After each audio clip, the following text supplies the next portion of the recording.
una de las cosas que me ha, más que llamado la atención, me ha reventado la cabeza, ha sido aprender las normas de conducción de tráfico de aquí en Canadá y en Estados Unidos, porque viajo mucho a los dos sitios. Te explico. En Europa estamos acostumbrados que el límite de velocidad es el límite de velocidad. Luego tienes un porcentaje de error que se aplica al posible error de las máquinas, los radares. Y en función de eso, pues te pueden multar o no, ¿vale? Pero eso es el error mecánico y no tanto el humano. Sin embargo, aquí hay algo muy interesante. Yo cuando llegué vi que el límite de velocidad de todas las carreteras es 100 por hora, 100 kilómetros a la hora. Y como buen europeo, pues yo era muy respetuoso, muy riguroso, no se puede ir a más porque, en fin, tienes un pequeño, nada, no se puede. Y hay gente te encuentras gente en la carretera que es tan rigurosa que va a 95 kilómetros por hora, pero van tan lentos que es imposible.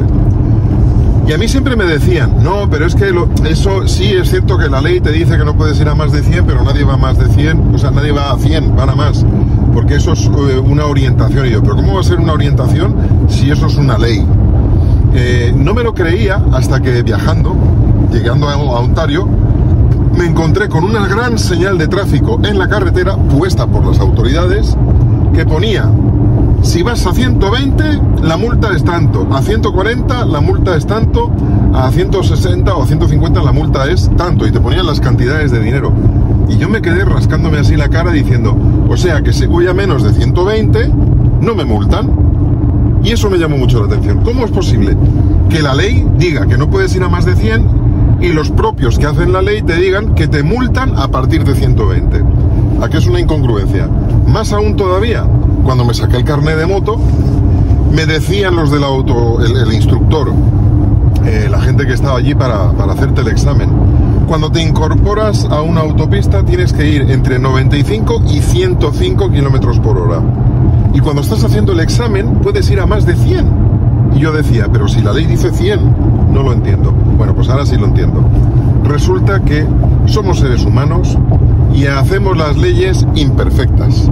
Hacemos las leyes que luego las aplicamos cada uno a su manera y como se puede. Y de una forma incluso incongruente. Te prohíbo ir a más de esto, pero no te multo si no vas a más de 120. Entonces, entre 100 y 120, ¿qué estás? ¿En una zona gris de la ley? ¿Os dais cuenta de lo que quiero decir? Y así es como funciona el ser humano. Todo esto, Susana me está diciendo que me enrollo como una patata aunque no habla. Y es para deciros que cuando vamos a la religión, cuando vamos a la Biblia, nos acercamos con esta mentalidad de que cada uno hace de la ley lo que le da la gana. En Romanos 7:12 se nos dice que la ley de Dios es justa, santa, buena, perfecta, dice también en los Salmos. La ley de Dios es perfecta. Entonces, si la ley de Dios es justa, es santa, es buena, es perfecta y tiene todos esos atributos, ¿por qué hay tantas formas de entenderla y por qué hay tantas formas de decir sí, no, sábado, domingo, aquí, lo otro, ofrenda, diezmo? Hay tantas cosas. Pues es muy sencillo. Precisamente porque la ley de Dios es justa, sana, santa y buena, no cambia. También nos dice en la Biblia que es inmutable. No cambia. Es la misma en el Antiguo y en el Nuevo Testamento.